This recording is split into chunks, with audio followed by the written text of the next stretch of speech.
Senior صحافی اور تجزیہ کار حامد میر نے کہا ہے کہ سابق وزیر اعظم عمران خان کی طرح موجودہ وزیر اعظم شہباز شریف کو بھی یہ خوش فہمی ہو چکی ہے کہ انہیں اقتدار سے نکالنا بہت مشکل ہے کیونکہ ان کا کوئی متبادل موجود نہیں، لیکن وقت بدلتے دیر نہیں لگتی۔ ان کا کہنا ہے کہ اگر سیاسی حالات نے کروٹ بدلی تو کوئی بعید نہیں کہ آج کے حکمران کل کسی جیل میں اکٹھے بند ہوں۔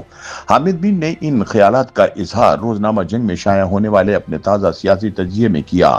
انہوں نے کہا کہ پاکستان کے سیاسی منظرنامے پر رونما ہونے والے حالیہ واقعات باعث تشویش ہیں اور حکومت اور ریاستی اداروں کی تمام تر توجہ گورننس، معیشت اور امن و امان کی بجائے میڈیا مینجمنٹ پر مرکوز دکھائی دیتی ہے۔ ان کے مطابق حکمرانوں کا خیال ہے کہ اگر سوشل میڈیا اور الیکٹرانک میڈیا کو قابو میں رکھا جائے تو ملکی مسائل بھی قابو میں آ جائیں گے، حالانکہ زمینی حقائق اس کے برعکس ہیں۔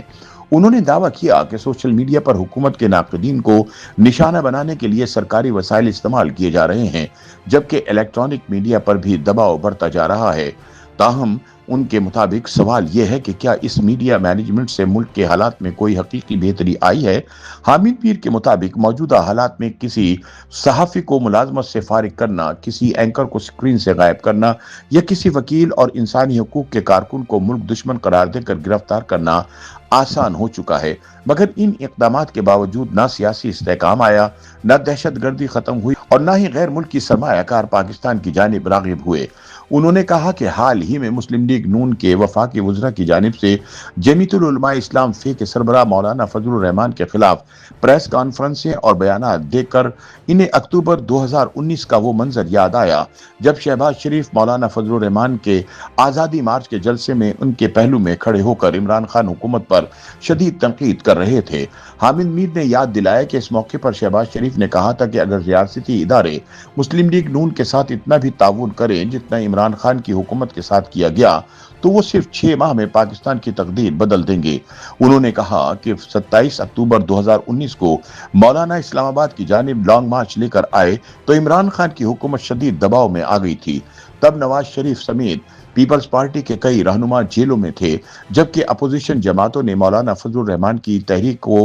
حکومت کے خلاف دباؤ بڑھانے کے لیے استعمال کیا۔ ان کے بقول آزادی مارچ کے چند ہی روز بعد نومبر 2019 میں نواز شریف جیل سے رہا ہو کر علاج کی غرض سے لندن روانہ ہو گئے۔ اگرچہ اس وقت کہا گیا تھا کہ وہ چند ہفتوں میں وطن واپس آ جائیں گے، لیکن ایسا نہ ہو سکا۔ حامد میر کہتے ہیں کہ لندن روانگی کے چند ماہ بعد مسلم لیگ نون، پیپلز پارٹی اور دیگر جماعتوں نے تحریک انصاف حکومت کے ساتھ مل کر پارلیمنٹ سے ایسا قانون منظور کرایا جس کے ذریعے اس وقت کے army chief general Qamar Javed Bajwa کی مدت ملازمت میں 3 سال کی توسیع کی منظوری دی گئی۔ ستمبر 2020 میں بلاول بھٹو کی میزبانی میں اسلام آباد میں آل پارٹیز کانفرنس منعقد ہوئی، جس کے نتیجے میں پی ڈی ایم وجود میں آئی اور مسلم لیگ نون کی تجویز پر مولانا فضل الرحمان کو اس اتحاد کا سربراہ بنایا گیا۔ اکتوبر 2020 میں گجرانوالہ میں ہونے والے پی ڈی ایم کے پہلے جلسے میں مسلم لیگ نون کے کارکنوں نے فوجی قیادت کے خلاف سخت نعرے بازی کی، جس کے بعد ملک کی سیاست نے ایک نیا رخ اختیار کیا۔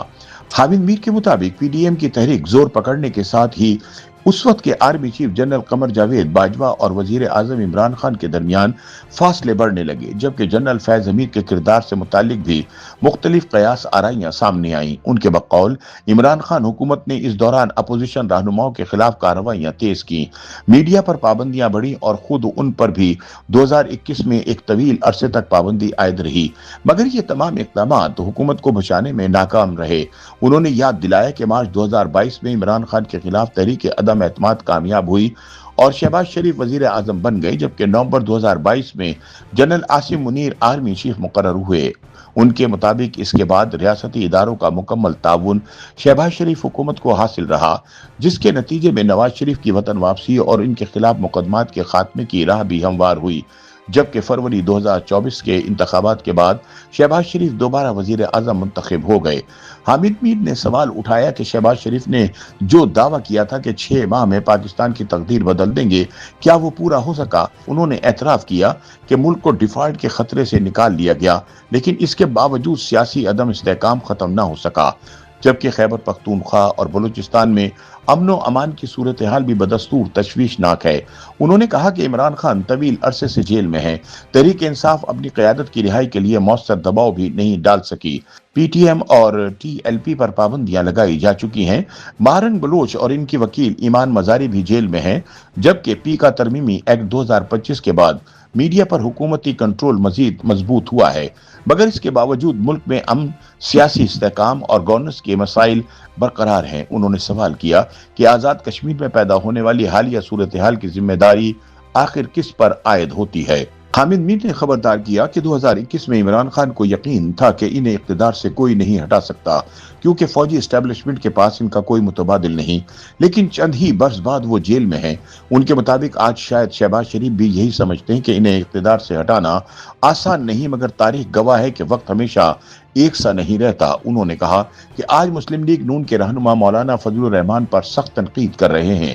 حالانکہ ماضی میں انہی کے کاندھوں پر کھڑے ہو کر حکومت مخالف تحریک چلائی گئی تھی۔ حامد میر کے مطابق اگر مستقبل میں مسلم لیگ نون کو دوبارہ مشکل حالات کا سامنا کرنا پڑا تو اسے ایک بار پھر انہی سیاسی اتحادیوں کی ضرورت پیش آ سکتی ہے۔ انہوں نے خبردار کیا کہ گلگت بلتستان میں اکثریت حاصل نہ کر سکنے کے بعد اگر آزاد کشمیر کے انتخابات میں بھی مسلم لیگ نون کو اسی نوعیت کی ناکامی کا سامنا کرنا پڑا تو پارٹی کے سیاسی زوال کو روکنا مشکل ہوگا۔ ان کا کہنا تھا کہ پارٹی کی اندرونی کشمکش، پیپلز پارٹی سے بڑھتی ہوئی دوریاں اور بعض حکومتی اتحادیوں خصوصاً فیصل وابڈا کی تنقید بھی اس بات کی نشاندہی کر رہی ہے کہ حکمران اتحاد کو آنے والے دنوں میں سنگین سیاسی چیلنجز کا سامنا کرنا پڑ سکتا ہے۔ YouTube پر گوگلی نیوز دیکھنے کے لیے youtube.com کی سرچ بار میں googly news T V type کریں۔ گوگلی نیوز کے پیج پر سرخ رنگ کے سبسکرپشن والے بٹن پر کلک کرنا نہ بھولیے۔ YouTube پیج پر اپلوڈ ہونے والی ویڈیوز سے باخبر رہنے کے لیے بیل آئیکن پر کلک کیجیے۔ آپ کو ہر نئی ویڈیو کے بارے میں نوٹیفیکیشن موصول ہو جائے گا۔